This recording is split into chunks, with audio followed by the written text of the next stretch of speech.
There have been some big Halo changes in the last month to Halo Esports that has completely changed the way that professionals play, and they're not necessarily happy about it. And there's specific reasons as to why. So I wanted to touch in and talk about these issues and kind of explain where the pro players are coming from, what my opinions are on it, and what Halo Studios can do in the future to sort of fix this communication issue. So let's go right into it. Halo support put in a tweet today saying the active camo respawn has been increased to 2 minutes and 30 seconds on the maps that camo exists on. This change comes because Halo made it so that the camouflage is now 45 seconds long instead of 30 seconds. It's a 50% increase, 15 seconds longer. And what we've seen is camo having a huge impact on games, in specific on Slayers. Because that camo is coming up every 2 minutes, it felt like it was always on the map, and it was extremely powerful.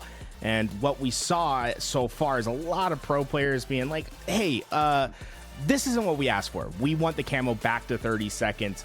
And we have a couple, Druck and Manny in particular, were pretty vocal about this. But Druck brought up a really good point with the Mangler melee change all over again. And this has been a pretty common theme for a lot of pro players, where they give specific feedback to Halo Studios, and they won't necessarily follow what that feedback specifically is, right? So for year one, we had a Mangler meta where you would one-shot beat down with the Mangler, and this was really powerful. Pro players decided that, hey, we're gonna GA this until it is fixed. Like, we do not want to play with this. And because of that, we saw the whole birth of what GAs are in Halo and how prevalent they have become. And eventually Halo Studios said, okay, we're going to fix this. And the way that they decided to fix it wasn't by making the Mangler not a one-shot beatdown anymore, but rather it was to reduce the damage across the map or across the game of how much damage each melee would do, right? So it's like, okay, that's not the change we asked for. You're going to change the experience for every player in Halo, rather than maybe tweaking what it's like for professional Halo, for what it's like in competitive Halo. And that's kind of been a theme for a really long time with pro players, not feeling as if their voice is being heard, but rather being addressing issues in roundabout ways. And well, these issues didn't just start yesterday with this camo change. I mean, this happened a while back. In the beginning of August, they announced that during this split of the open series that they were going to remove Solitude King of the Hill. They're going to remove Streets Oddball and add in the newest map, Lattice, to rotation, right? And so far, we've played 3 open series with Lattice. It's been interesting, to say the least. It's good to have a new map in rotation. But then Formal came out and was like, okay, I can understand having a new map in, but what's this feedback? No one wanted these maps taken out. Everyone wanted specific maps like Fortress Bomb, Fortress Flag, other game types within the system taken out. And there was this really big glut of information about why these maps were chosen. Like, in my opinion, Solitude King of the Hill was my favorite map to play, period, in the rotation. Now it's not in the HCS, and it makes me a little bit sad that we don't have Solitude King of the Hill. Streets Oddball, another pretty good oddball map. I can understand why they made the change, but it feels like it's once again them addressing something like, hey, we want a new map, a new oddball map, a new strongholds map to play, and addressing it in a weird way where they add it, but then they don't take out the maps that people didn't want to play. Rather, they take out, maps that pro players did want to play. And the big thing that came from this is it was resulted on feedback. And a lot of the pro players are like, what is this feedback? Like, yeah, we've had times where we've been messaged, where we're asked about what maps we want to take out, but no one was saying these 2 maps. Like, where is this feedback coming from? And it's a big black void until we got this information a couple days ago, and they explain a little bit further. And with the addition of the new map, we kept we knew that some shuffling was needed. The quantity was already higher than desired by both players and HCS alike. So to keep the balance per mode reasonable, we felt it was best to remove 1 King of the Hill and 1 oddball. This is explaining why they didn't take out, a bomb map instead of, a King of the Hill and oddball map, which are what kind of is being put in. So they want to replace what that is. But what comes next is something that I kind of disagree with. And they said, when surveying ranked players, Live Fire and Recharge both scored better competitive maps than Solitude and Streets. So that's what they've removed. And to me, it's a bit strange because I feel like this framing was framing it as if it was pro players that were wanting these maps moved. But then when we get more information, well, okay, it's actually the ranked playlist getting information from there, and then that's why we remove these maps. And I don't think pros are like too happy about that, right? Because they want their feedback about, hey, this is what we're competing for, you know, $1 million later this year. Like, let's take that feedback and maybe make changes off of that. Or, you know, we could have removed an entire bomb playlist from the HCS rotation. We have 5 ranked maps in rotation already. It's already kind of a lot to deal with. But instead, you see these decisions being made where it feels like it's being done because Halo Studios has a specific, I don't want to say, I think agenda is too hard of a term. I think it's just a specific mindset on how these changes need to be done. So that's why they're made that way.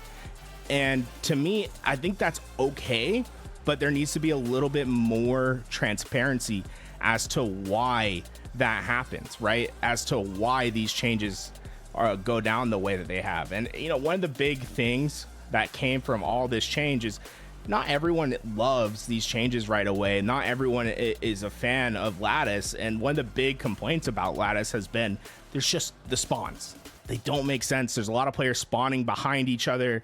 And players are like pretty upset about the spawn system on Lattice. We actually got some messages from the forger that created Lattice, where he's saying they deleted more than 20 of my spawns, and the map went from 55 spawns to 33 spawns. And he's been kind of dealing with this downfall of everyone kind of getting on him and saying, "Hey, like your map sucks. Why did you make it so the spawns are this way?" And he's like, "Well, I didn't make it that way. It was changed that way." And this is another example where I think transparency could come in and be a pretty big factor where, you know, the competitive insights team can say, hey, like we reduced the spawns for these reasons. Like this is why we made these changes. And one thing I do want to note about this, right, is just because there are less spawns doesn't mean it's worse. And I think this was a good comment within the Reddit section. Thinking about, this is from Click Clack 801. Nice tag, bro. Thinking about this semi-critically, despite how tired I am, I'm torn between thinking more spawns would make the map better or worse. The problem lies in the fact that they occupy more space, say top sniper, blah, blah, blah. If your team isn't in green, it's a likely chance that the other team could spawn there. So, right, he's going through like, oh, maybe more spawns wouldn't fix the problem. And that's, I think, the piece where a lot of people are super critical right away about, hey, like we need more spawns, but I have a kind of like a lot of faith in the competitive insights team that they probably trimmed out those spawns for a reason. That, you know, like he said, add 22 more spawns. I have a hunch I might just throw my controller down during a match, right? I could see that happening, right? So maybe more spawns isn't the option. Maybe the competitive insights team did a good job on, you know, creating the spawns to make the map playable.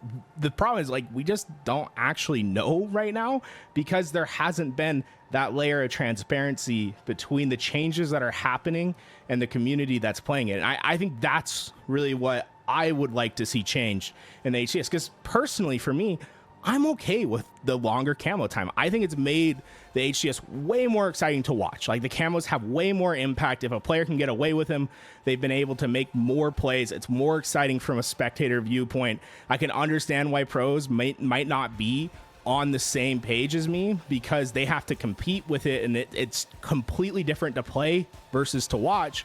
And with the change happening so close to so many major tournaments, like, hey, like this is something that you need to do when there's more time is kind of the idea. But for me personally, I really like the camo change. I think the change to make it 2 minutes and 30 seconds on the pickup is actually a good change. Like, to me, I'm a fan of the changes that are happening. But once again, I feel like there needs to be this layer of transparency where we tell people ahead of time, hey, we're thinking about some of these changes. Like, I think the camo would have been way better taken if they would have said a few months ago, hey, we're thinking about changing camo times. In fact, we're going to have a test playlist for you guys to play in on these weekends where we're going to try some changes. You can tell us what you think about them, etc., etc. Or even if it's closed tests with the pro players and telling them, hey, these are some of the changes that we're thinking about. We'd like for you guys to test this and tell us what you think ahead of time so that they aren't caught blindside by some of these changes. And I want to say that this isn't a unique thing to Halo Studios either. When you look at other games, like there are always these transparency issues. Like I would love more transparency with Riot's esports team, how maps are chosen to rotate in and out, right? And that's the same exact issue that we're talking about, right? There's no transparency as to why these specific changes are made, how they're made, or even ahead of time telling us that they are going to be made.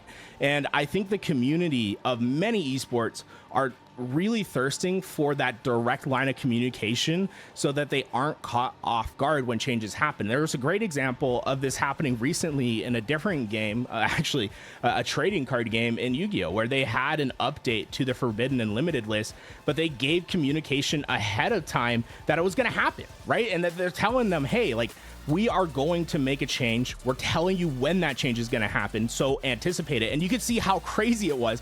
What the hell, communication? What is the sorcery, right? Like, people just want to be talked to and told that changes are going to happen before the change happens, right? They don't want to be taken off guard. And I think that's one thing that Halo could be a little bit better at. Because I'm personally, I don't really mind if we make big changes.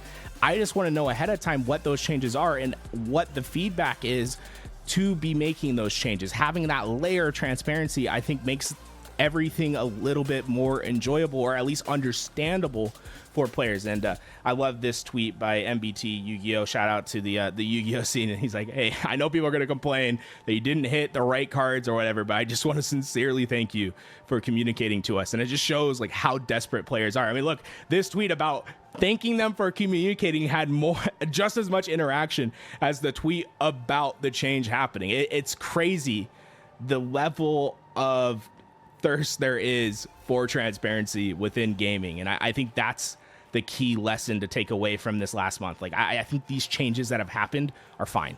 Personally, I don't think the camo change needs to be reverted, but it would have been good to know ahead of time that they were thinking about these changes, why they were thinking about these changes. So then we wouldn't be too caught off guard when those changes happen, or the feedback about those changes could be heard earlier, and maybe changes like this, making the camo timer 2 minutes and 30 seconds, can happen faster before all those open tournaments happen in the future. That being said, let me know what you think. Like, what do you think about changes in esports? Do you think there needs to be a little bit more transparency?